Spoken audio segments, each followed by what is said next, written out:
OK, Stuart. We need to start planning our paper on public libraries. Have you thought of an angle yet? Well, there's so much we could look into. How libraries have changed over the centuries, for instance, or how different countries organise them. What do you think, Trudy?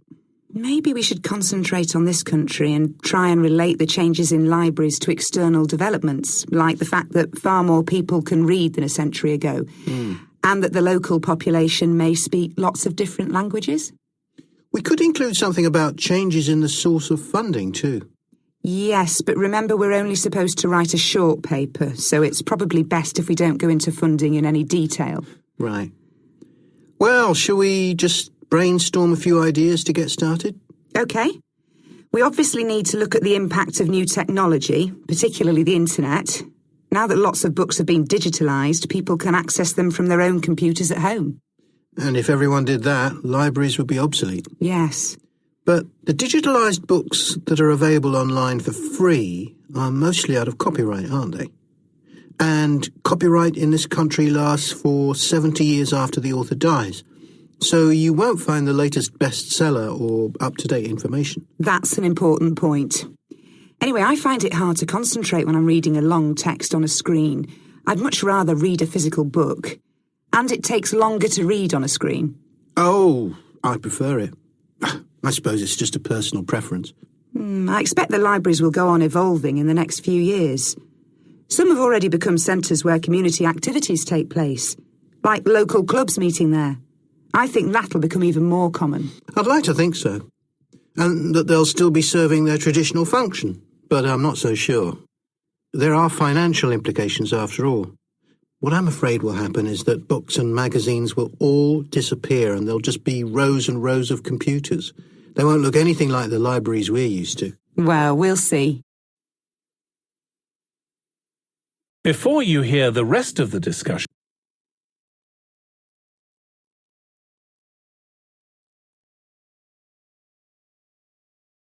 and answer questions 24 to 30. I've just had an idea. Why don't we make an in-depth study of our local public library as background to our paper? Yes, that'd be interesting. And raise all sorts of issues. Let's make a list of possible things we could ask about, then work out some sort of structure. For instance, we could interview some of the staff and find out whether the library has its own budget or if that's controlled by the local council. And what their policies are. I know they don't allow food, but I'd love to find out what types of noise they ban. They're always... Has its own budget. We could interview some of the staff and find out whether the library has its own budget or if that's controlled by the local council. And what their policies are. I know they don't allow food, but I'd love to find out what types of noise they ban. There always seems to be a lot of talking, but never music. I don't know if that's a policy or it just happens. I've often wondered. Then there are things like how the library is affected by employment laws. I suppose there are rules about working hours, facilities for staff and so on. Right. Then there are other issues relating to the design of the building and how customers use it. Like, what measures does the library take to ensure their safety? They'd need floor coverings that aren't slippery, and emergency exits, for instance. Oh, and another thing, there's the question of the kind of insurance the library needs to have, in case anyone gets injured. Yes, that's something else to find out. You know something I've often wondered? What's that? Well, you know they've got an archive of local newspapers going back years. Well, next to it, they've got the diary of a well-known politician from the late 19th century. I wonder why it's there. Do you know what his connection was with this area? No idea. Let's add it to our list of things to find out. Well, I've just thought, you know, people might ask in the library about local organisations like sports clubs. Well, I wonder if they keep a database or whether they just look online. Right. Let's add it to our list of things to find out. Well, I've just thought, you know, people might ask in the library about local organisations like sports clubs. Well, I wonder if they keep a database or whether they just look online. Right. I quite fancy finding out what the differences are between a library that's open to the public and one that's part of a museum, for example. They must be very different. Then something else I'd like to know is... that is the end of section 3. You now have half a minute to check your answers. 4. Students, about business values. First, you have some time to look at questions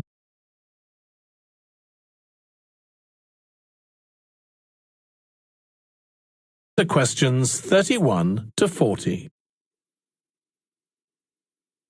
In public discussion of business, we take certain values for granted.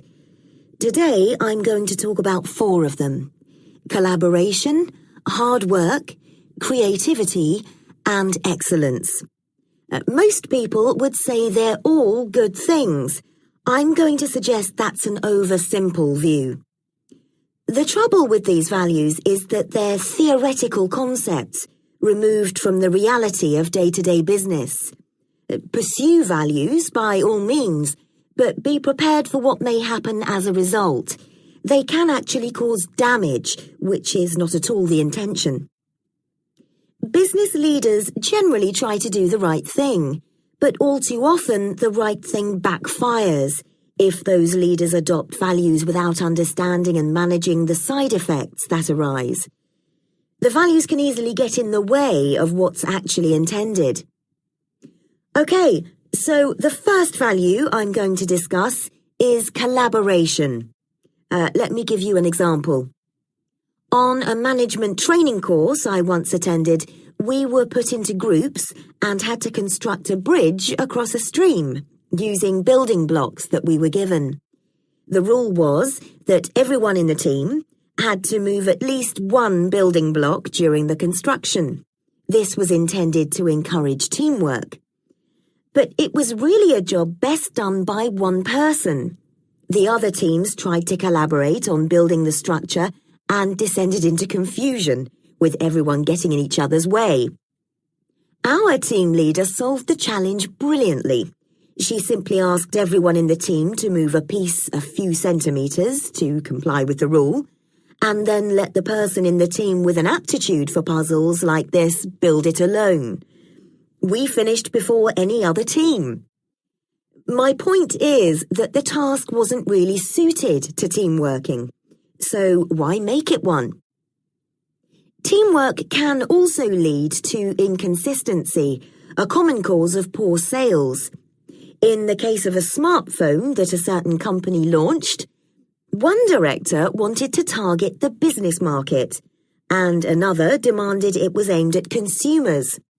The company wanted both directors to be involved, so gave the product a consumer-friendly name, but marketed it to companies. The result was that it met the needs of neither group. It would have been better to let one director or the other have his way, not both.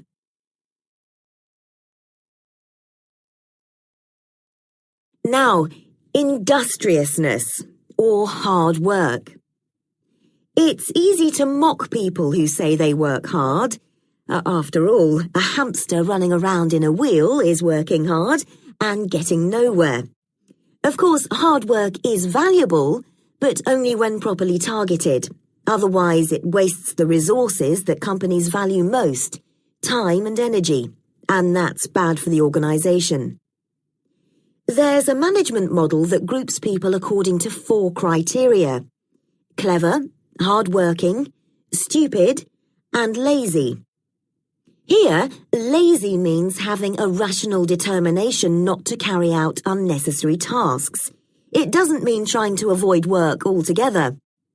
Most people display 2 of these characteristics, and the most valuable people are those who are both clever and lazy. They possess intellectual clarity, and they don't rush into making decisions. They come up with solutions to save the time and energy spent by the stupid and hard-working group. Instead of throwing more man-hours at a problem, the clever and lazy group looks for a more effective solution. Next, we come to creativity. This often works well. Creating an attention-grabbing TV commercial, for example, might lead to increased sales. But it isn't always a good thing. Some advertising campaigns are remembered for their creativity without having any effect on sales. This happened a few years ago with the launch of a chocolate bar. Subsequent research showed that plenty of consumers remembered the adverts, but had no idea what was being advertised. The trouble is that the creator derives pleasure from coming up with the idea, and wrongly assumes the audience for the campaign will share that feeling. A company that brings out thousands of new products may seem more creative than a company that only has a few, but it may be too creative and make smaller profits. Creativity needs to be targeted to solve a problem that the company has identified. Just coming up with more and more novel products isn't necessarily a good thing. And finally, excellence. We all know companies that claim they strive for excellence, but it takes a long time to achieve excellence. In business, being first with a product is more profitable than having the best product. A major study of company performance compared pioneers, that is, companies bringing out the first version of a particular product, with followers, the companies that copied and improved on that product. The study found that the pioneers commanded an average market share of 29%, while the followers achieved less than half that,